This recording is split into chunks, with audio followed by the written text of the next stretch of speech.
tiba-tiba ada panggilan telepon berulang-ulang. Saya lihat dia, oh ini Loli gitu.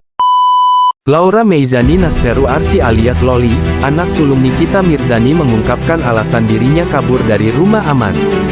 Dalam pernyataannya, Loli mengaku tidak tahan dengan lingkungan di sana yang menurutnya tidaklah aman. Loli bahkan menyebut selama di rumah aman ditempatkan bersama penderita HIV, mantan wanita penghibur dan orang dengan gangguan jiwa.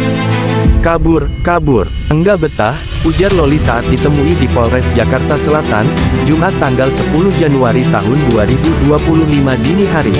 Loli keluar atau? Loli keluar dari rumah aman. Kabur, gak betah. Disatuin sama open BO, sama orang gila, sama orang HIV, coba siapa juga yang mau disatuin sama. Disatuin sama open BO, orang gila sama HIV, coba siapa yang mau disatuin orang gila? Mau coba? Silakan, terusnya. Loli mengaku meninggalkan rumah aman sekitar pukul 11 malam dan langsung mendatangi kantor pengacara Rasman Arif Nasution. Loli pun menegaskan bahwa keputusannya datangi Rasman didasari rasa tidak percaya pada pernyataan ibunya, Nikita Mirzani. Loli bahkan menyebut selama di rumah aman ditempatkan bersama penderita HIV, mantan wanita penghibur dan orang dengan gangguan jiwa. Karena apa yang diomongin sama dia, Nikita Mirzani, bohong semuanya, ungkap Loli. Yang dia bilang katanya sudah bertemu saya, bohong itu, tegasnya. Loli sebelumnya ditempatkan di rumah aman oleh Nikita Mirzani setelah dijemput paksa dari sebuah apartemen tempat tinggalnya sepulang dari Inggris pada September tahun 2024 lalu.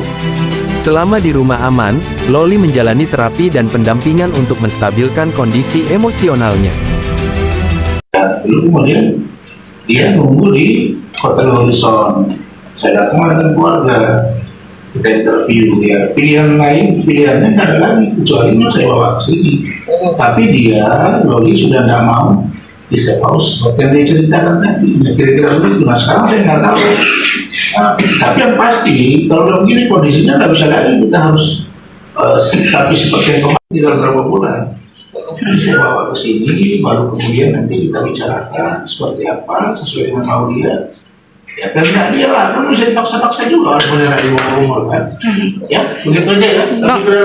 Tapi Fadel tahu nggak Bang? Loli sendiri gimana sih kok bisa sampai ada kok bisa punya ada kesempatan untuk keluar itu seperti apa? Kok bisa sampai keluar tuh gimana caranya? Situasi di dalam itu rumah aman itu seperti apa? Nanti abis ini deh ya, di sini ya.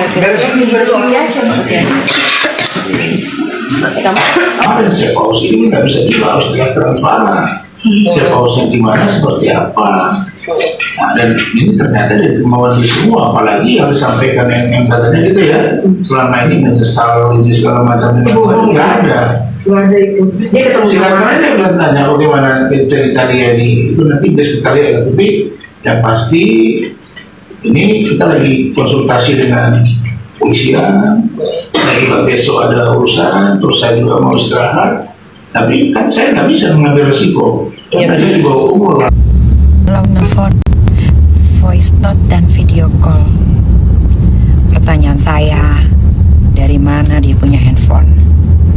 Berarti selama ini isi BAP-nya disetir sama kodok buduk yang namanya Rasman. Gak susah-susah kan cari bukti baru? Rasman. Laura itu gak tahu jalan seumur hidupnya sampai umur sekarang ya, sampai 16 tahun sebelum berangkat ke UK dia tuh dikasih supir, bukan naik Grab. Berarti lu dong yang kasih alamat.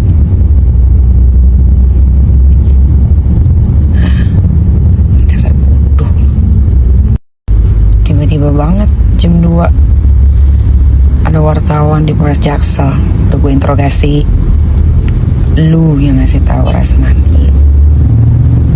Kalau mainnya cantik, apa sih?